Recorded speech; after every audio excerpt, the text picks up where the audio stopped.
Pour la leçon du jour, nous allons commencer par la pièce la plus puissante du jeu, la dame.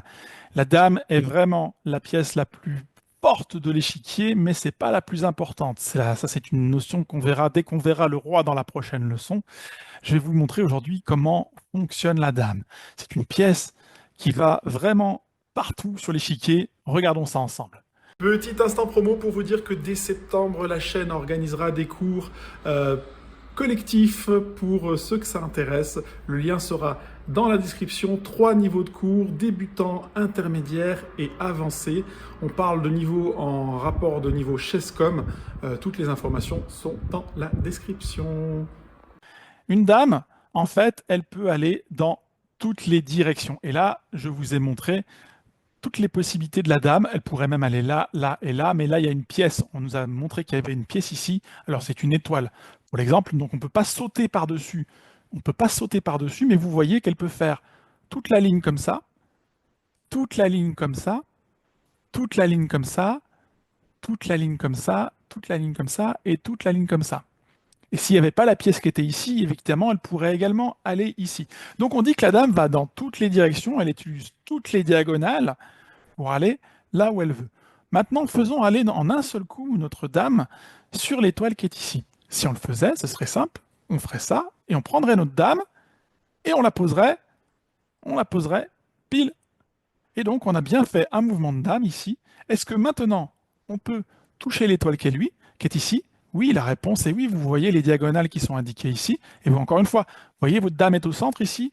Elle touche toutes ces cases parce qu'elle fait toutes les directions. Ça, c'est super important. Est-ce qu'elle peut aller atteindre l'étoile qui est ici?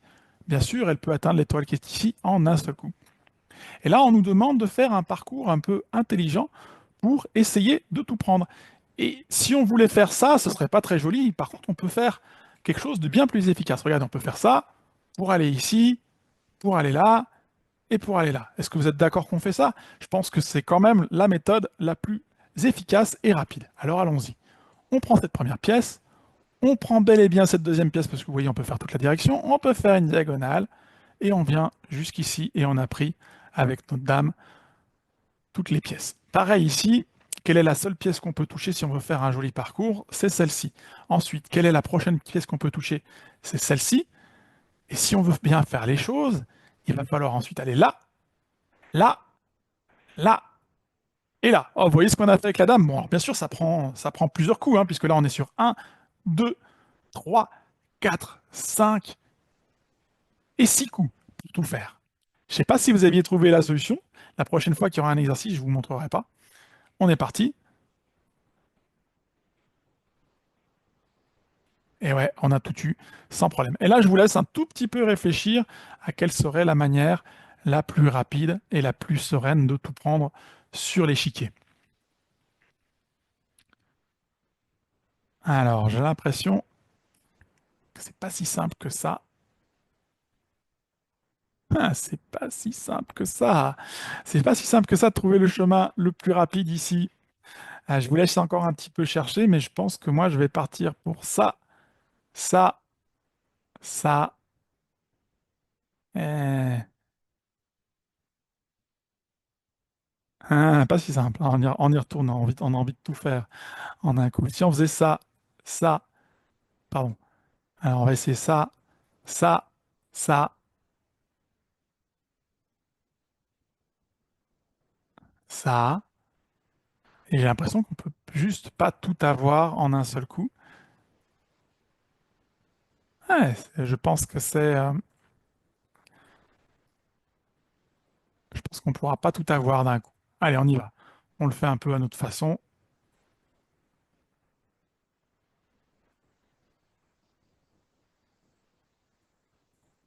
Vous voyez, il a fallu faire un petit coup supplémentaire. Bon, encore une fois, vous avez vu, la dame va vraiment dans toutes les directions. On est reparti. Là, j'arrête de tout calculer proprement. Voilà. Je pense que vous avez compris la dame qui va dans toutes les directions. Et la prochaine fois, on fera le roi. Maintenant, je vais vous montrer quelque chose de super important avant qu'on fasse la prochaine leçon du roi. C'est comment on capture les pièces. Et donc, on va essayer de voir cela ici. Et je crois qu'ici, j'ai une leçon qui ne me plaît pas avec une tour. Je vais essayer de vous le montrer autrement en préparant simplement une éditeur de position. Je vais éditer la position pour que vous puissiez la voir. Et ok, on va juste mettre un roi après. On va mettre un roi ici. On va mettre une tour ici. Et on va mettre des pions là et là. Et on va faire la même chose en face. Ça, c'est pour un exemple, hein. Attention, ce ne sera pas toujours comme ça dans vos parties. Et je voulais vous montrer comment on capture des pièces aux échecs. Voilà. Et donc, nous allons effectivement regarder cette position ensemble et comment on prend les pièces sur l'échiquier, comment on joue. Comment on joue. Alors, attends, je vais peut-être pas fonctionner. À partir de là, je vais le faire avec l'ordinateur. Et je vais prendre cette dame-là, comme on a montré qu'elle faisait toutes les directions, et on va jouer contre l'ordinateur. Jouer contre l'ordinateur. Et on va le mettre au plus bas niveau, et on va jouer les blancs, pour que je puisse vous montrer. Alors, je vous l'ai dit, la dame, elle va dans toutes les directions. Donc, si on veut prendre cette pièce, eh bien, on ne va pas faire comme aux dames, parce qu'aux dames, on vous a appris qu'il fallait dépasser la pièce, il fallait se mettre juste derrière et la prendre. C'est pas comme ça que ça se passe aux échecs. Aux échecs, pour prendre une pièce, il faut se mettre sur la pièce que l'on attaque. Donc là, pour prendre la pièce, il faut aller ici, hop, et on remplace la pièce. L'ordinateur a joué, et l'ordinateur s'est déplacé comme ça. On verra une prochaine fois le mouvement de la tour, mais vous voyez qu'ici, si on voulait, on pourrait prendre ici le pion.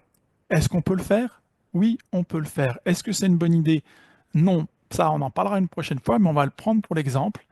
On a fait, et on s'est fait prendre notre dame, et ça on ne veut pas aux échecs, parce que comme on l'a dit, c'est la pièce la plus forte. C'est un peu dommage d'avoir échangé une dame contre un simple pion. Voilà, je pense qu'on a dit beaucoup de choses sur la dame. J'espère que cette leçon vous a plu. On regardera la prochaine fois le roi et en quoi cette pièce est la plus importante du jeu sans être la plus forte, puisque la pièce la plus forte, c'est la dame.